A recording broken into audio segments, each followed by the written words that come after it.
কাজ করে আমি নিউজ রেডি করছিলাম কিন্তু অফিস থেকে সেটি অ্যালাউ করে নাই। আমি যখনই প্রমোশনের কথা বলতাম যে, "তোমার চাকরি আছে এটা তো অনেক।" খবরের পেছনের মানুষগুলোর সংগ্রাম, কষ্ট, ব্যর্থতা এবং সেখান থেকে উঠে আসার গল্পগুলো নিয়ে নিউজ স্টেশনের ভিন্নধর্মী আয়োজন অফ দ্য রেকর্ড।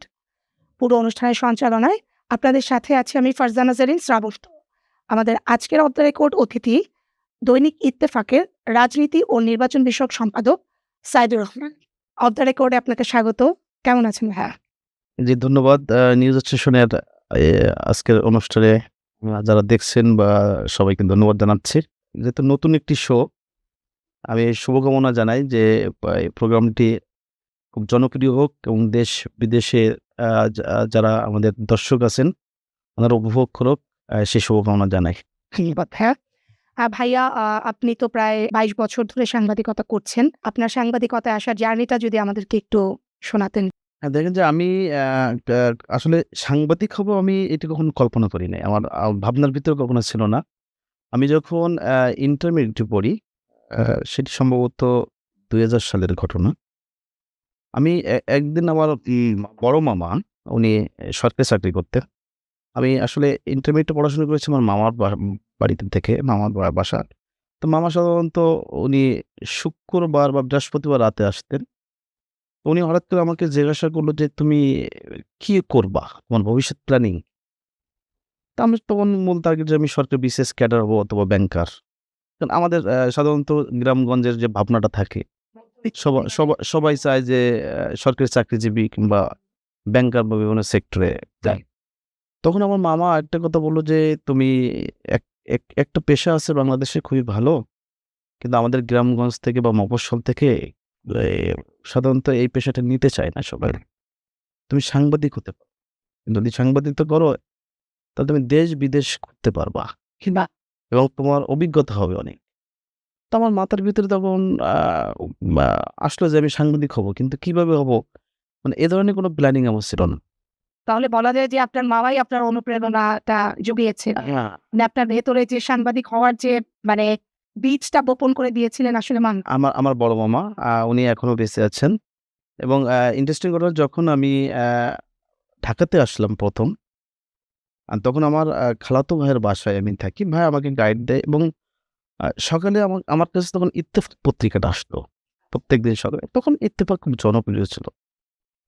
অ্যা তখন ওই ইত্তেফাক পড়তাম আর আমার মনের ভিতরে একটা ভাবনা ছিল যে সাংবাদিকতা যদি আমি করি তাহলে ইত্তেফাকেই আমি করব। মানে আমার ভিতরে এরকম একটা তাড়না ছিল, মানে আবেগ কাজ করত যে ইত্তেফাকই করব। এরপর আমি যখন হলো আমি ১ম ঢাকা ইউনিভার্সিটি ভর্তি পরীক্ষা দিলাম। যথারীতি আমি চান্স পেলাম।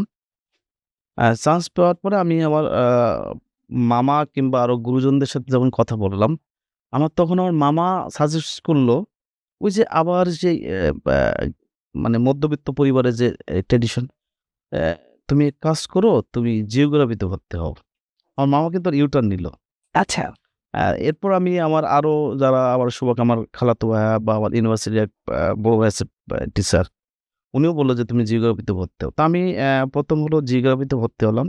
আমার হল পড়ছিল হলো এফ রহমান। আর জিওগ্রাফিটা ছিল হলো যে আপনার এনএক্স ভবন, মানে আপনার হলো যে শহীদ মিনার। জি। তো আমার লম্বা সময় যাতায়াতটা খুব ডিস্টার্ব হয়ে যেত। তখন আমার আম্মা আমাকে একটা বাইসাইকেল কিনে দিল। আমি বাইসাইকেলে যাতায়াত করি এবং জিওগ্রাফিতে বড়, বড় খাতা ছিল। এগুলো নিয়ে আমার খুব মানে ছবি-টবি ড্রইং, আঁকার বোধহয় অনেক হ্যাঁ, বিষয়-টিষয় খুব থাকে। ড্রইং তো ছিল। হুম, হুম। তো আমার কাছে এটা মানে খুব মনে টানে না। হঠাৎ করে মাইগ্রেশন আমাদের ইউনিভার্সিটির সিস্টেম ছিল যে ১ বা ২ মাস পরে একটা মাইগ্রেশন অফার থাকতো। তখন মাইগ্রেশনের সুযোগ আসলো তখন আমি কাউকে না জানি, আমি ফ্যামিলি কাউকে বলি নাই। আচ্ছা, আমি ব্যক্তিগতভাবে আমি মাইগ্রেশন করে ফেললাম এবং জার্নালিজম ডিপার্টমেন্টে চলে আসলাম। আমার ফ্যামিলিতে কেউই জানে না যে আমি আমি জিওগ্রাফি থেকে আমি জার্নালিজমে চলে আসছি। আচ্ছা, আচ্ছা। ক্লাস শুরু করার পরবর্তীতে তারা জানলো যে বলল যে, "তুমি তো জিওগ্রাফিতে ছিলা।" আমি বললাম, "না, আমি মাইগ্রেশন করে জার্নালিজমে চলে আসছি।" আচ্ছা। এরপর ইন্টারেস্টিং ঘটনা, আমি যখন জার্নালিজম ডিপার্টমেন্টে ভর্তি হলাম, আমি তখন হলো আমার ডিপার্টমেন্টের চেয়ারম্যান ছিলেন ডক্টর গোলাম রহমান। জি। আমি ১ম হলো তখন ইত্তেফাকের একটা ম্যাগাজিন ছিল, স্পোর্টস ম্যাগাজিন, ক্রীড়ালোক। খুব জনপ্রিয় ছিল ওই সময়। আমি ১ম উনাকে তখন একটা সম্ভবত বাংলাদেশের সাথে কোনো একটা দেশের ক্রিকেট সিরিজ চলতেছিল। আচ্ছা। ওই সিরিজের মতামত নিয়ে উনার একটা আমি করলাম আরকি সাক্ষাৎকার নিলাম। ১ম আমার ২০০৪ সালের ঘটনা। এই যে আমার শুরু করলাম তখন আমার ভিতরে আমাকে সাংবাদিক হতে হবে। এখন আমাকে তো মানে আপনি তো এখন ট্র্যাকে চলে আসলেন। চলে হ্যাঁ, আসলাম। কিন্তু একটা পর্যায়ে কেরোকে কাজ করার সাথে আমি তখন পলিটিক্সও করি। ক্যাম্পাসে পলিটিক্সও করি। আ বড় ভাই মানে হলেরই বড় ভাই, উনারা বলল যে, "তোমার পলিটিক্স করার দরকার নাই। তুমি সাংবাদিক হও।" তা আমি যেহেতু ক্রীড়ালোকে সাংবাদিকতা করে হাফ ডান সাংবাদিক মানে ফুল টাইম তো সাংবাদিকতা করি না। এরপর দিনকালে ঢাকা ইউনিভার্সিটির করেসপন্ডেন্ট হিসাবে উনারা আমাকে বলল যে সাজেস্ট করল যে, "তুমি দিনকালে ঢাকা ইউনিভার্সিটির করেসপন্ডেন্ট হও।" আ তৎকালীন সময়ের ছাত্রদলের প্রেসিডেন্ট আজিজুল বারী হেলাল এবং মরহুম সাধারণ সম্পাদক শফিউল বারী বাপু, উনাদের প্রত্যয়নে আমাকে তখন সম্পাদক ছিল কাজী সেরাজ। তখন দিনকালের ঢাকা ইউনিভার্সিটির করেসপন্ডেন্ট হতে গেলে সাধারণত ছাত্রদল থেকে একটা রিকমেন্ড লাগ আচ্ছা তখন কি লিডিং পার্টি ছিল বিএনপি? হ্যাঁ, তখন বিএনপি লিডিং পার্টি। তখন উনাদের পরামর্শে আমি তখন দিনকালে ঢাকা ইউনিভার্সিটির করেসপন্ডেন্ট হিসাবে আমি জয়েন। এরপর হলো যখন প্রায় ৬ এর লাস্টের দিকে হবে, তখন ঢাকা ইউনিভার্সিটির ইত্তেফাকে ঢাকা ইউনিভার্সিটির করেসপন্ডেন্ট পদটা ফাঁকা হলো। তখন যিনি ইত্তেফাকের করেসপন্ডেন্ট ছিলেন উনিও আমার কাছের বড় ভাই। উনি তখন আমাকে অফার করল যে, "তুমি ইত্তেফাকে আসতে পারো।" আমি যেহেতু পলিটিক্যাল পত্রিকায় কাজ করি আমাকে ইত্তেফাক নিবে কিনা এরকম একটা সন্দিহান। তো বাংলাদেশে তো একটা আপনি নিজেও জানেন যে পলিটিক্যাল ট্যাগ লেগে গেলে তার জন্য খুব নিরপেক্ষ জায়গাতে আসা খুব কঠিন। তাই। প্রায় অসম্ভবই। অসম্ভবই বলা যায়। তো আমি তখন ইত্তেফাকে ট্রাই করি। অন 11 আসলো মাত্র। অ্যা তখন হলো যে কিভাবে ইত্তেফাকে যাব? যে সাইড দিয়ে যাই তখন বিভিন্ন গ্রুপ থেকে ট্রাই করা হচ্ছে। এদিকে আওয়ামী সাইড থেকে বিএনপি সাইড থেকে তো আমি একটা ট্রাই করলাম। অন্য আদার সাইড থেকে। শেষ পর্যায়ে তখন ঢাকা বিশ্ববিদ্যালয়ের ভাইস চ্যান্সেলর ছিলেন এস.এম.এ ফায়েজ। উনি তখন ব্যারিস্টার মনির হোসেন সাহেবকে আ ফোন করলেন আমার জন্য সুপারিশ করলেন। এরপর আমি ইত্তেফাকে জয়েন করলাম। এই যে সাংবাদিকতা আমার শুরু হলো। আস্তে আস্তে আমি মূল ট্র্যাকে উঠলাম আরকি। আ ১০ সালের ১ম দিকে আমি ফুল প্লেস ওয়েস্ট বোর্ডভুক্ত আমি স্টাফ হলাম ইত্তেফাকের। তখন আ দ তখন তো আওয়ামী লীগ ক্ষমতায় আসলো। জি। এরপর আমাকে আমাদের ইলেকশন কমিশনের যিনি বিট করতেন, উনি হঠাৎ করে ইত্তেফাক থেকে সুইচ করে অন্য একটা হাউজে গেছেন। তখন আমার অপশনটা চলে আসলো। আমি ইলেকশন কমিশন শুরু করলাম। খুব লম্বা সময় যে ২০১৪ র ৫ই জানুয়ারি, ২০১৮ ৩০শে ডিসেম্বর, ২০২৪ এর ৭ই জানুয়ারি ৩ টি বিতর্কিত নির্বাচন আসলে আমাদের চোখের সামনে দিয়ে হয়েছে এবং আমরা এই সময়ের যে নিপীড়নগুলো ছিল, এই সময়ের যে কষ্ট, এই সময়ের যে যাতনাগুলো ছিল আমাদের, এগুলো আসলে প্রকাশ করার মতো না। এমনও কিছু ঘটনা আছে, আ সেটি যদি বলি যে মাঝে মাঝে রাতে আমাদের চোখ দিয়ে পানি পড়ত। যে এত অনিয়ম, এত মানে সীমাহীন আ অনাচার যেগুলো আমরা লিখতে পারতাম না কোনোভাবেই। এটা তো ধরেন সাংবাদিক হিসেবে অনেক আমার বড় একটা মানে চ্যালেঞ্জ। খুবই যে আপনি প্যারাদায়ক। দেখছেন বাট নিউজ করতে পারছেন না। বাট নিউজ করার মতো এরকম কি ভাইয়া কখনো হয়েছে যে মানে আপনি নিউজ একটা নিয়ে এসেছেন, রেডি করেছেন, আপনার নিউজটা বন্ধ করে দিল? আমার অসংখ্য ঘটনা আছে এরকম। সো আমি বিশাল নিউজ আমার একটা ঘটনা মনে পড়ে। একটা প্রজেক্ট থেকে আমি তখন ইলেকশন রিপোর্টিং বাইরে একটা রিপোর্টিং করলাম। আ তখনকার প্রতিমন্ত্রী আইসিটি প্রতিমন্ত্রী ইয়াফিজ ওসমানকে নিয়ে আমি একটা বড় একটা হিস্ট্রি জমা দিয়েছিলাম অফিসে। পরে হিস্ট্রিটা আসে নাই। এরপর হলো ইলেকশন কমিশনের সফটওয়্যারটা বেসিক্যালি অ্যা সাপ্লাই করতে হলো টাইগার আইটি নামে একটা প্রতিষ্ঠান। জি। তো এই টাইগার আইটি হলো যে ইলেকশন কমিশনের বলা যায় যে পুরা বা মানে নিয়ন্ত্রণটা তাদের কাছে সফটওয়্যার নিয়ন্ত্রণটা তাদের হাতে ছিল। তো এটা নিয়ে আমি মানে দীর্ঘদিন কাজ করে আমি নিউজ রেডি করছিলাম কিন্তু অফিস থেকে সেটি অ্যালাও করে নাই। এরকম অনেক ঘটনা আছে যে রিপোর্টগুলো আমরা করতে পারি নাই। মানে এটি যদি এটিও মানে বর্ণনা করে আমি শেষ করতে পারব। মানে এগুলো একটা আসলে কষ্টের জায়গা। মানে কষ্ট যে এত কারণ হলো কি পরিশ্রম আমি করে একজন সাংবাদিকের কাছে হলো যে আসলে একটা সংবাদ হলো একটা সন্তানের মতো। যখন এই সংবাদটা আপনি যখন পরিবেশন বা প্রচারিত হবে, মনে হবে যে আমি একটা নতুন সন্তান উৎপাদন করলাম আরকি। আসলে একটা মানে একটা ক্রিয়েশন মানে আমার মনে উত্তেজনা হয় কাজ যে করত। এই মুহূর্তটার জন্যই আমরা বোধহয় সাংবাদিকরা মানে কাজ করে যাচ্ছি। না, কারণ অবশ্যই। অনেক ক্রাইসিস আছে। আমরা দেখা যাচ্ছে যে ছুটি-ছাটা নাই, দিন-রাত নাই, কাজ করছি আমরা, তাই না? কিন্তু মানে দিন শেষে যখন নিজের একটা প্রোডাকশন যায়, সেটা স্টোরি হোক বা কোনো স্পেশাল স্টোরি হোক বা ডেইলি স্টোরি হোক, তখন কিন্তু মনে হয় যে না মানে এখানেই আমার প্রাপ্তি। ধরুন বেসিক সাংবাদিকতার যে জায়গা বলেন বাংলাদেশের, তাহলে হলো যে প্রিন্ট মিডিয়া। কারণ প্রিন্ট মিডিয়াতে আপনি এত গভীরে সাংবাদিকতা আসলে অন্য কোনো মিডিয়াতে আপনি পারবেন না। আপনি ইচ্ছা করলে সাংবাদিকতার বলা যায় যে একেবারে নারী নক্ষত্র, যে আমি গভীরে যদি যেতে চান, তো অবশ্যই আপনাকে প্রিন্টে কাজ করতে হচ্ছে। এটার বিকল্প নাই। আর যেটি হলো আমি বলছিলাম যে আসলে সাংবাদিকদের তো আসলে বস্তুত আমাদের কোনো সামাজিক বলা যায় জীবন নাই বলতে গিয়ে চলে। আমার এমনও ঘটনা আমার মনে পড়ে যে আমার আমার যেমন আমার মিসেস বা আমার সন্তানের সাথে ২-৩ দিন যাবত আমার দেখা হয় নাই। এরকমও রেকর্ড আছে। একটু ইন্টারাপ্ট করি ভাইয়া, মানে একটা মজার কোয়েশ্চেন করতে চাই।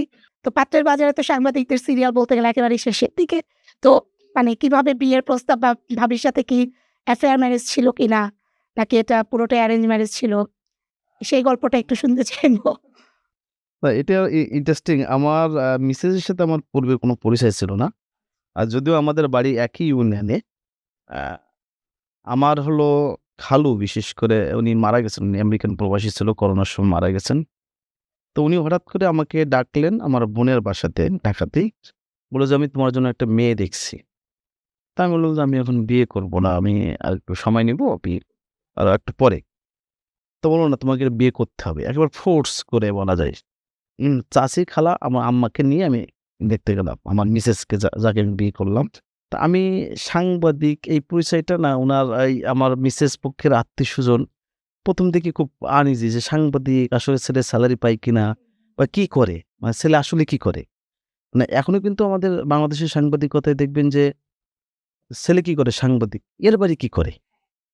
মানে আমি যে সাংবাদিক পেশা বা এটা যে চাকরি, এটা কিন্তু এখন মিন করে না।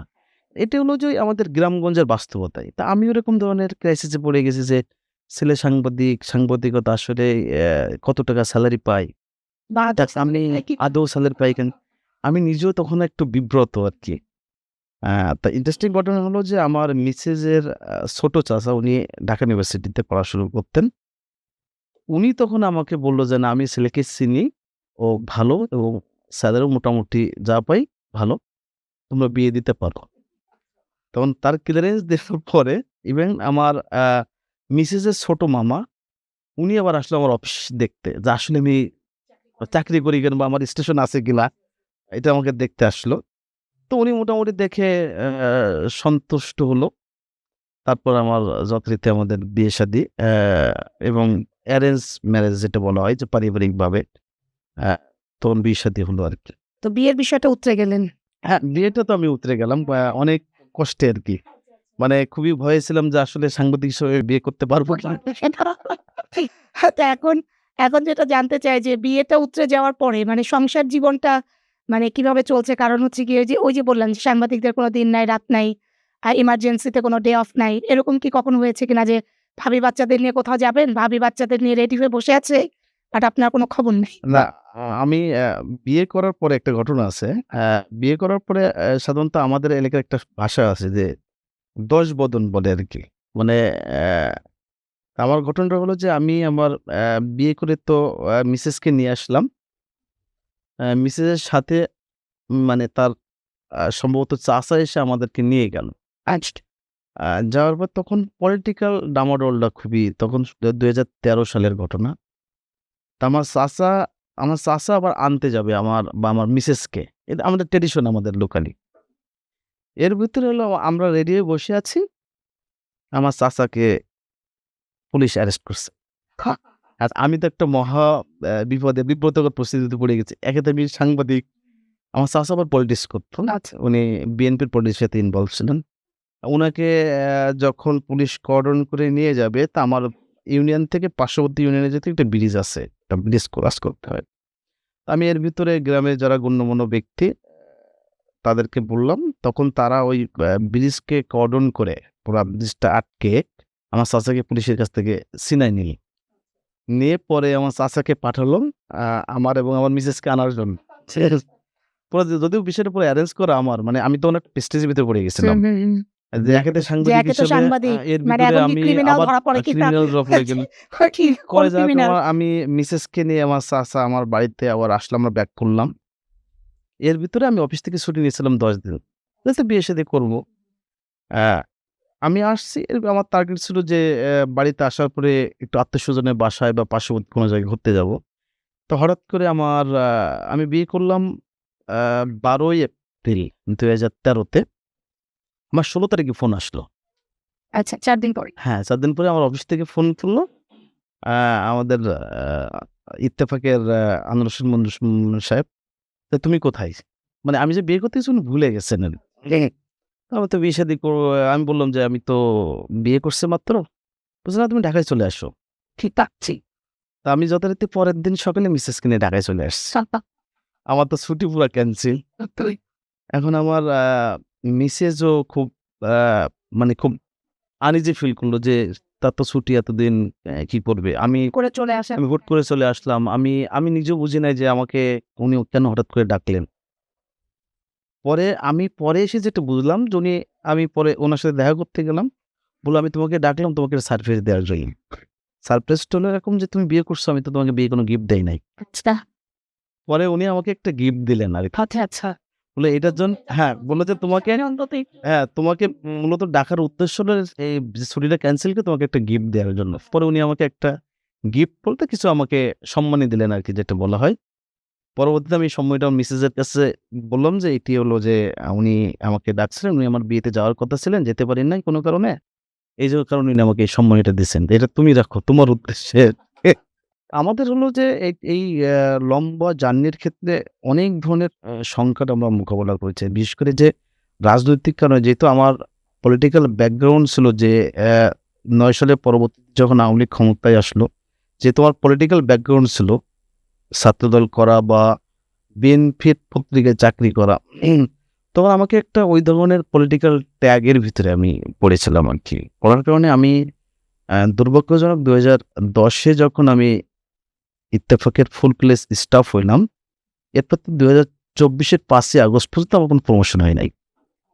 মানে সরকারি চাকরির মতো আমার ইনক্রিমেন্টও হতো বাট আমার এই ১৪ বছরে আমার কোনো প্রমোশন হয় নাই। আমি যখনই প্রমোশনের কথা বলতাম যে, "তোমার চাকরি আছে এটা তো অনেক।" মানে হ্যাঁ, এমনও ঘটনা ঘটছে আরকি। এবং আমাদের সবচেয়ে বড় কথা হলো যে আমরা যারা মিড লেভেলের সংবাদকর্মী ছিলাম, আমাদের উপরে বিগত ১৭ বছরের দমন পীড়নটা আসলে এত পরিমাণ বেশি, সেটি আসলে প্রকাশ করার মতো না। আমার সাথে বেশ কিছু অনাকাঙ্ক্ষিত ঘটনাও ঘটেছে। আমি যদি সেটি উল্লেখ করি, যেমন আমি একটু পলিটিক্যালি খুব এনগেজ বেশিরভাগই। বলা যায় যে আমার ইত্তেফাকের কারণবাজার অফিসে মোটামুটি ছাত্রদল, যুবদল, স্বেচ্ছাসেবক দলের বেশ কিছু পোলাপান তারা আমার সাথে ইউনিভার্সিটি লাইফ থেকে কানেক্ট। তারা যোগাযোগটা মেইনটেইন করে বা বিগত আন্দোলন সংগ্রামের সময় তারা সেফ কোনো জোন ছিল না। মানে আড্ডা দেওয়ার জন্য। তা সাধারণত আড্ডার খুব আ বলা যায় সুইটেবল প্লেস হিসেবে তারা কারণবাজার পত্রিকা অফিসের সামনে বা টেলিভিশন অফিসের সামনে যখন রাজনৈতিক কর্মীরা আসতো সাধারণত পুলিশ কিন্তু ডিস্টার্ব করত না। তা সেই জায়গা থেকে ওরা ইত্তেফাকের ওনারা আসতেন, আমরা আড্ডা দিতাম। তো হঠাৎ করে একদিন আমাদের উপর হামলা হলো। কারণ বাজারের যুবলীগের বেশ কিছু সশস্ত্র ক্যাডার উনারা আমাদের উপর হামলা করলেন। আমার সাথে বিএনপির সমাবেশ থেকে বেশ কিছু নেতাকর্মী, আমার লোকাল নেতাকর্মী উনারা আমার সাথে দেখা করতে আসছিলেন। ওনাদেরকে মারধর করল। আমিও অ্যাসাল্ট হলাম। কিন্তু আমি কোনো পত্রিকায় নিউজও করি নাই, কোনো সোশ্যাল মিডিয়াতে উল্লেখও করিনি। আমাকে এমন মানে এহেন কোনো কাজ নাই মানে গোয়েন্দা সংস্থা থেকে শুরু করে আমাকে প্রচন্ড প্রেশার দেওয়া হতো মানসিকভাবে। ইভেন এমন হয়েছে যে ইলেকশন কমিশনের সামনে একবার আমাকে অ্যারেস্ট করতে গাড়ি আসছে।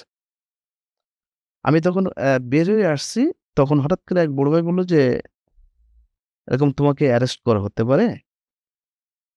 তখন আমি তাকে বললাম, "আমার কোনো সমস্যা নেই অ্যারেস্ট করলে। যদি মনে হয় আমি কোনো অন্যায় করছি তো অ্যারেস্ট করবে।" যাক কোনোভাবে হোক আমি সেখান থেকে সেভ হয়ে আসলাম। পরবর্তীতে ইলেকশন কমিশন থেকে আমাকে ফর্মালি শোকজও করা হলো। আমি মানে চিঠি দিয়ে ইলেকশন কমিশন। আচ্ছা, আচ্ছা। আমি একটা নিউজ করছিলাম। নিউজটা ছিল এরকম ২০১৪ এবং ১৮ সালে যেসব নির্বাচন কর্মকর্তা দায়িত্ব পালন করেছে, উনারাই আবার পুনরায় ২০২৪ সালে দায়িত্ব পালন করছে।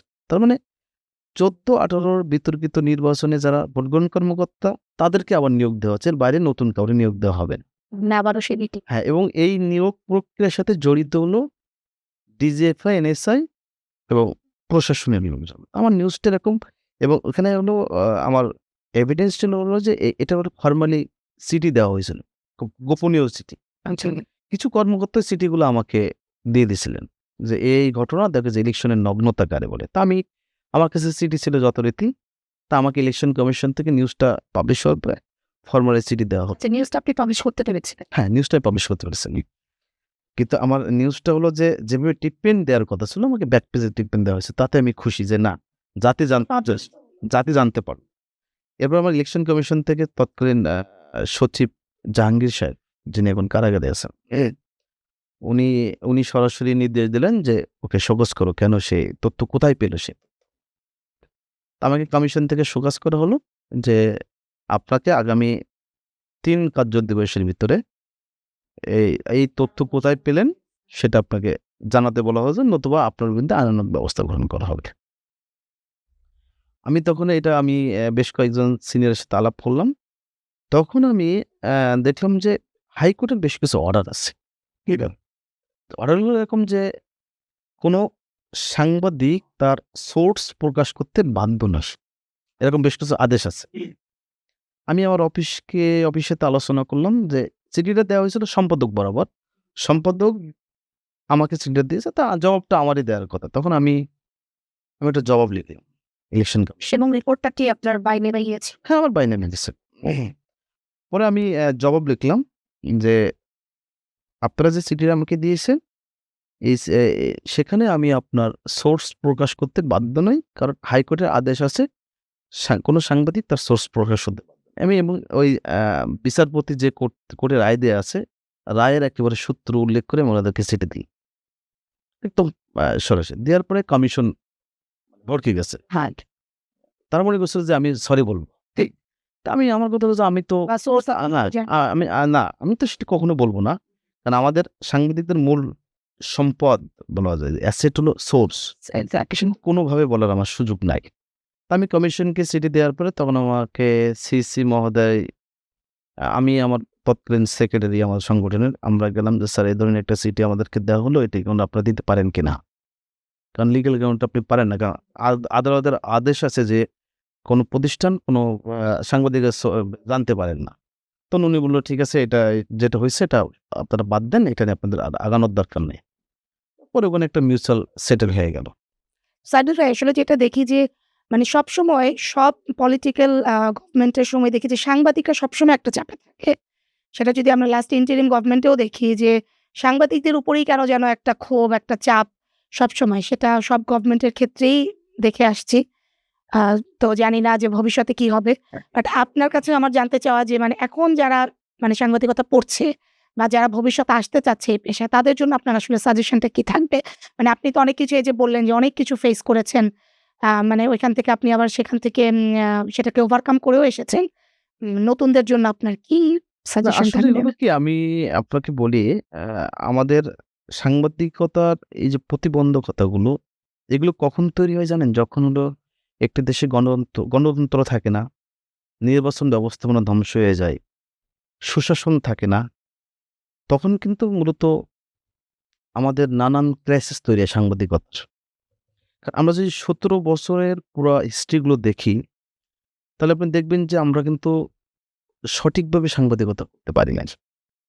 আমি মনে করি যে বর্তমান প্রধানমন্ত্রী তারেক রহমান উনি ক্ষমতাসীন হওয়ার পরে আমরা যে জিনিসটি খেয়াল করলাম যে গত ১.৫ মাসে বাংলাদেশে একটি উল্লেখযোগ্য যে পরিবর্তনের ধারায় যাবে, সেটির কিন্তু উনি বেশ কিছু দৃষ্টান্ত রেখেছেন। যেমন আমরা যদি বলি যে বাংলাদেশের কোনো সরকার আজ পর্যন্ত কিন্তু প্রতিশ্রুতি দেওয়ার পরে বাস্তবায়ন করার রেওয়াজ কিন্তু নাই এত দ্রুত স্বভাবে। যেমন দেখেন যে তারেক রহমান যখন উনি ওনার নির্বাচনী জনসভাগুলোতে যে ধরনের বক্তৃতা দিয়েছিলেন, প্রতিশ্রুতি যে ফ্যামিলি কার্ড, কৃষক কার্ড, হেলথ কার্ড, ইমাম মুয়াজ্জিমদের জন্য যে ভাতা, তারপরে প্রবাসীদের যে মওকুফ, এই যে প্রতিশ্রুতিগুলো ওনার ছিল এত শর্ট টাইমের ভিতরে, মাত্র সরকারের বয়স প্রায় ১.৫ মাস। ১.৫ মাসের ভিতরে বেশ কিছু দাবি কিন্তু ইতিমধ্যে বাস্তবায়ন করেছেন। এবং এখনো পর্যন্ত বলা যায় যে বাংলাদেশের একটা মুক্ত সাংবাদিকতা একটা জায়গা তৈরি হয়েছে।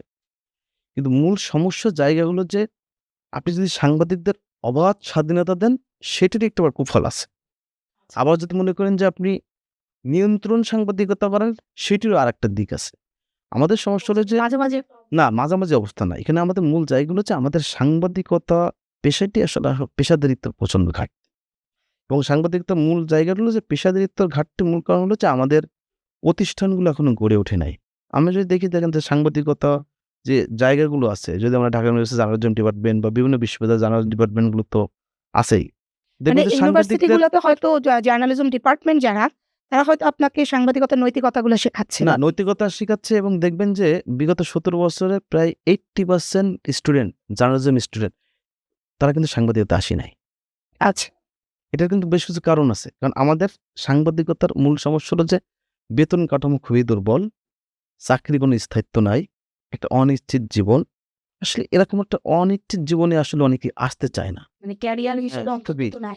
খুবই কঠিন, কারণ আসলে তো কঠিন সার্ভাইভ করতেই হয় হ্যাঁ, দিন শেষে। সেই জায়গাতে যারা নতুন প্রজন্মের সাংবাদিকতায় আসবে বা আসতে চান, তাদের সে একটা বক্তব্য যে আপনারা যদি আপনি সাংবাদিক হতে চান, তাহলে আপনাকে ১ম হলো যে আপনাকে বস্তুনিষ্ঠ সাংবাদিকতা আপনাকে অগ্রসর হতে হবে। আপনাকে তথ্য নির্ভর সাংবাদিকতা করতে হবে। আপনাকে আগে সাংবাদিক হতে হবে।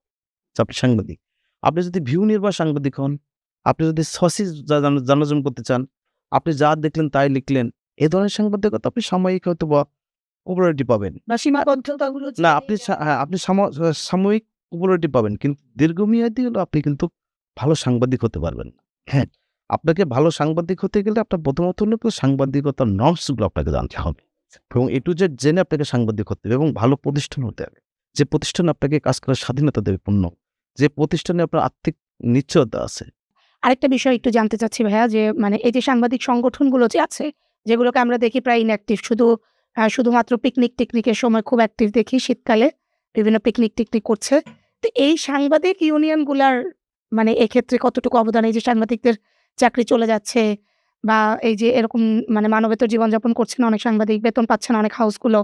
মানে আপনি কি মনে করেন কিনা যে তাদেরও একটা দায়বদ্ধতা আছে যে এই হাউসগুলোকে বা গভর্নমেন্টকে এটার একটা জবাবদিহিতার আওতায় আনা? যে মানে এই পেশাটাকে কেন এত মানে নেগলেক্ট করা হচ্ছে বা এরকম নেগলিজেন্সির মধ্যে দিয়ে যাচ্ছে? না দেখেন এক্ষেত্রে কিন্তু অবশ্যই আমাদের সাংবাদিক সংগঠনগুলোর একটা ভূমিকা আছে। যেমন জাতীয় প্রেস ক্লাব আছে, ঢাকা রিপোর্টার্স ইউনিটি আছে বা আমাদের ঢাকা সাংবাদিক ইউনিয়ন, বাংলাদেশ ফেডারেল সাংবাদিক ইউনিয়ন। বিশেষ করে ৪ টা বডি মূলত হলো যে আমাদের সাংবাদিকদের অধিকারগুলো নিয়ে কথা বলে। যেমন আমি করোনাকালীন আমি দেখেছি যে করোনাকালীন কিন্তু যেমন প্রেস ক্লাব অসহায় সাংবাদিকদের কিন্তু আ বলা যায় যে চাউল-ডাউল এগুলো কিন্তু বাসায় পৌঁছে দেওয়া হয়েছিল। প্রেস ক্লাবের পক্ষ থেকে যেমন ডিআরওর পক্ষ থেকেও দেওয়া হয়েছিল। কিন্তু আমাদের যে সমস্যার জায়গাগুলো হয়ে গেছে যে এসব সংগঠনগুলোতে বিগত সময়ে রাজনৈতিক নেতৃত্বটা বেশি ছিল। যেমন আওয়ামী লীগের সময় আওয়ামী লীগপন্থী সাংবাদিক যে ইউনিয়নটি ছিল, ঢাকা সাংবাদিক ইউনিয়ন বা ফেডারেল সাংবাদিক ইউনিয়ন, তারা তাদের মূল কাজ ছিল হচ্ছে শেখ হাসিনাকে খুশি রাখা। আচ্ছা। এবং আওয়ামী লীগের সাংবাদিকদের মানে তাদের দেখভালের দায়িত্ব ছিল। মানে আসলে চাল-ডাল যার প্রয়োজন তার কাছে আসলে গেছে কিনা মানে সেটা একটা মানে বিষয়। তারা দলীয় দৃষ্টিকোণ থেকে তারা এই ইউনিয়নের যারা নেতা ছিল তার দলীয় দৃষ্টিকোণ থেকে তাদের সাংবাদিকদেরকে মনিটরিং করত। বাকিরা যে সাংবাদিক বা সাংবাদিকতা করে এটা তাদের ভিতরে আসলে ছিল না। সেই জায়গায় শুধুমাত্র ডিআরও থেকে কিছু পেশাদার যারা রিপোর্টিং করতো তাদেরকে কিছু তারা হেল্প করার চেষ্টা করত। বাংলাদেশে একটি মাত্র সাংবাদিকদের সংগঠন আছে ঢাকা রিপোর্টার্স ইউনিটি, যেটি মূলত রাজনৈতিক মুক্ত বলা যায়, যা রাজনীতির বাইরে। এর বাইরে বেশিরভাগ সংগঠন বা রাজনৈতিকভাবে পক্ষপাতদুষ্ট। কিন্তু আমি মনে করি যে আমাদের সাংবাদিকতা জায়গাগুলোর থেকে বা আমাদের সাংবাদিকদের অধিকার আদায়ের ক্ষেত্রে সবচেয়ে সোচ্চারের যে জায়গাগুলো, সেই জায়গাগুলোতে আমাদের সাংবাদিকদের সংগঠন যেগুলো আছে এগুলোতে সুযোগ আছে যথেষ্ট। এবং সেইগুলোতে আমি মনে করি যে এখন যেহেতু বর্তমান সরকার ওনারা যেহেতু নতুনভাবে একটু নতুন বাংলাদেশ বিনির্মাণ করতে চান, আমি মনে করি যে নতুন বাংলাদেশ বিনির্মাণের ক্ষেত্রে সাংবাদিকদের একটা বড় ভূমিকা আছে। ভূমিকার জায়গা হলো যে আমরা বিগত ১৭ বছরের অপশাসন, কুশাসন বা অপসাংবাদিকতা আমরা ভুলে যেতে চাই। আমরা চাই যে নতুন করে কিছু করি। রাষ্ট্রের বিনির্মাণে আমরা ভালো কিছু করতে চাই। রাষ্ট্রকে কিভাবে ভালো করতে, রাষ্ট্র যদি ভুল করে আমি সঠিক পথে বা সংবাদের মাধ্যমে তুলে ধরব যে সরকারি ভুলটা কিসে। সাংবাদিকদের যেমন আপনারা দেখেন যে আমরা যদি সাংবাদিকতার জায়গা দেখি যে ২০০১-৬ সালে বাংলাদেশে কিন্তু মুক্ত সাংবাদিকতা হয়েছিল। সেই সময় কিন্তু দেখবেন যে প্রচুর নিউজ হয়েছে কিন্তু খালেদা জিয়া, তারেক রহমানের বিরুদ্ধে। বাংলাদেশের পত্রিকায় নিউজ করা হয়েছিল। আপনি যে 'প্রথম আলো' বা ডেইলি স্টার দেখেন, তারা কিন্তু বিএনপি সরকার ক্ষমতায় থাকা অবস্থায় কিন্তু তারা নিউজ করেছিল। তখন কিন্তু সাংবাদিকতার জায়গাগুলো ছিল। কিন্তু এখন যেটি হয়েছে যে এখন আমি মনে করি যে আমাদের এই নতুন বাংলাদেশ যেটি আমরা প্রত্যাশা করি, জুলাই আগস্ট আন্দোলন পরবর্তীতে জনগণের প্রতি একটি সরকার এসেছে। এই জায়গায় আমাদের সাংবাদিকদের আরো দায়িত্বশীল হওয়া উচিত। আমাদের জায়গাগুলো থেকে জনগণের জন্য আমি সরকারকে সঠিক পথে নিয়ে যাব। কিন্তু আমি কোনোভাবেই মানে বলা যেতে পেইড সাংবাদিকতা করব না। বা মানে দলের বা পক্ষে কাজ আরেকটা কি করব। মনে হয় কিনা যে সকল সাংবাদিকরা যদি একটু ঐক্যবদ্ধ থাকা যায়, মানে দলমত জি, আমি নির্বিশেষে। আমি আমি তো মনে মানে করি যে যেটা আমরা দেখি যে এত মানে না ডক্টরদের কোনো একটা প্রবলেম হলো সব ডক্টর কিন্তু এক লাইনে দাঁড়িয়ে যায়। হ্যাঁ, কিন্তু হ্যাঁ। সাংবাদিকদের ক্ষেত্রেই দেখি যে মানে এত না বিভাজন। এটার মূল কারণ হলো যে আমি আপনাকে বললাম যে আমাদের পেশাদারিত্বের প্রচন্ড ঘাটতি। আমাদের আওয়ামীপন্থী, বিএনপিপন্থী ২ টা সাংবাদিক ইউনিয়ন আছে। আবার শুনছি যে জামাতপন্থী আরেকটি সাংবাদিক ইউনিয়ন হয়ে যাবে। আমার মনে হয় এ ধরনের একাধিক ইউনিয়ন থাকলে আসলে আমাদের পেশার অবমূল্যায়নটা হয়ে যায়। আমাদের পেশার এই জায়গা থেকে আমাদের যেটি উচিত যে আমাদের সাংবাদিক সংগঠনগুলোর একটা ইউনিক সংগঠন থাকা উচিত। যে ইউনিক সংগঠনের মাধ্যমে আমি আমার দাবিগুলো আদায় করব। আমার কোনো সহকর্মী যদি ক্ষতিগ্রস্ত হয়, অন্যায়ভাবে ক্ষতিগ্রস্ত হয়, আমরা তার পাশে দাঁড়াতে পারবো তাৎক্ষণিকভাবে। এই যে বিভাজনের কারণে আমরা কিন্তু কি দেখি, অমুকের চাকরি চলে গেছে, ও তো আওয়ামী লীগ। এখন বিএনপি ক্ষমতায় তো আওয়ামী লীগ। নাই। আমি দায়টা এড়িয়ে ফেললাম। আমার কোনো সাংবাদিককে যেন আওয়ামী লীগ, বিএনপি, জামাত হিসেবে ট্যাগ না দেওয়া হয়। উনি সাংবাদিক, এটি হলো আমার বড় পরিচয়। এবং এই পরিচয় যদি আমরা নিশ্চিত করতে পারি, আমি মনে করি বাংলাদেশের সুশাসন, বাংলাদেশের সাংবাদিকদের অধিকারগুলো নিশ্চিত করা সম্ভব। হ্যাঁ, অবশ্যই। হ্যাঁ, একদম শেষ আরেকটু ছোট্ট একটা প্রশ্ন, একদম ব্যক্তিগত প্রশ্ন দিয়ে শেষ করব। সেটা হচ্ছে মানে আপনার সন্তানরা বাবা একজন সাংবাদিক, মানে ওরা কি মানে আপনাকে নিয়ে গর্ব করে কিনা বা এই জায়গাটা যদি একটু বলেন?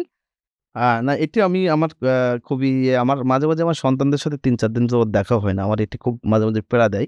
পীড়ার জায়গাটা হলো যেমন আমি বাসায় ঢুকি বেশিরভাগ একটু রাতে। আমি যেহেতু একটু পলিটিক্স এর সাথে এনগেজ বিভিন্ন ধরনের ইনফরমেশন গ্যাদারিং করা লাগে এবং ইলেকশন যেহেতু বিগত ১৫ বছর বাজে ইলেকশনের ভিতর দিয়ে গেছে, সেই জায়গাগুলোতে ইলেকশন নিয়ে কাজ করা, পলিটিক্স নিয়ে কাজ করা, একর থেকে আমি বেশিরভাগ ১টা-২টার দিকে বাসায় ঢুকি মাঝে মাঝে। আমার ছেলে হলো সেন্ট জোসেফে পড়ে, মেয়ে OWCA ২ টা পাশাপাশি।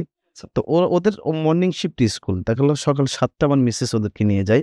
আমি ১টা বা ২ টার দিকে বাসায় ঢোকার পর আমি ঘুম থেকে উঠি সাধারণত ১০ টার দিকে বা ৯ টার দিকে। তো ওরা দেখা গেল আসে ১১ টার দিকে বা ১২ টার দিকে, আমি এর ভিতরে রেডি হয়ে বেরিয়ে আসতেছি। এভাবে এমন ঘটনা হয়েছে যে দেখা গেল ৩ দিন ৪ দিন ওদের সাথে দেখা নাই। মাঝে মাঝে খুব আক্ষেপ করে। ইভেন আমার মেয়েটা যখন হয় ২০১৮ সালে, আমার মিসেস মাঝে মাঝে বলে যে, "তুমি তোমার মেয়েটাকে তো সময় দাও নাই।" আসলে ১৮ সালের পর থেকে আমার লাইফটাও ছিল একটা bohemian জীবনের মতো। আমি সাংবাদিকতা শুধু অফিস আসতাম আর বেশিরভাগই দৌড়াদৌড়ির ভিতরে থাকা লাগতো। ইভেন এমন হয়েছে যে জুলাই আগস্টে আমার নামে আমার সাতক্ষীরাতে আমার থানায় ওখানে মামলা হয়েছিল আমার নামে। মানে এমন একটা পরিস্থিতির ভিতর দিয়ে আমাদেরকে যেতে হয়েছে। তা আমার সন্তান বড় আমার ছেলে ও মাঝে মাঝে খুব গর্ব করে যে, "বাবা আ তুমি সাংবাদিক।" আমার ফ্রেন্ডরা খুব করে যে, "তোমার বাবা তো বড় সাংবাদিক।" যখন টেলিভিশনে আমি কথা বা মাঝে মাঝে টক শোতে যাই বা করে তখন আমার ছেলে, "তোমার বাবাকে তো দেখছি আজকে।" হ্যাঁ, বা আমার মেয়েকেও একই অবস্থা। তো ওরা খুব প্রাউড ফিল করে এবং ওরা খুব নিজেরাও খুব যে আমার বাবা সাংবাদিক।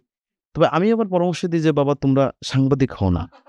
কারণ আমার কষ্টের জীবনের সাথে আমি আসলে ওদের জড়াতে চাই না। তো আমার ছেলে বা মেয়ে তারা আমাকে নিয়ে প্রাউড ফিল করে বাট ওরা সাংবাদিক হতে চায় না। ঠিক আছে ভাইয়া, অনেক ধন্যবাদ। এত ব্যস্ততার মধ্যে আমাদেরকে সময় দিয়েছেন। না ধন্যবাদ আপনাকে। খুবই প্রাণবন্ত আমরা একটা আ শো করলাম। আ ইনশাআল্লাহ আগামীতে আরো ভালো কিছু আপনারা উপহার দিবেন। সে প্রত্যাশা রইল। ধন্যবাদ সকল। প্রতিটি সাফল্যের পেছনেই থাকে এমন অজস্র না বলা কষ্টের গল্প। যারা স্বপ্ন দেখছেন, যারা লড়াই করছেন, তাদের জন্য এই গল্প একটুখানি আলো হোক। আমি ফারজানা জেরিন শ্রাবন্ত আজকের মতো বিদায় নিচ্ছি। আগামী পর্বে আবারও শুনবো খবরের পেছনের কারোর এমন অজানা গল্প। ততদিন ভালো থাকুন, সুস্থ থাকুন। আর হ্যাঁ, অবশ্যই নিউজ স্টেশনের সাথেই থাকুন।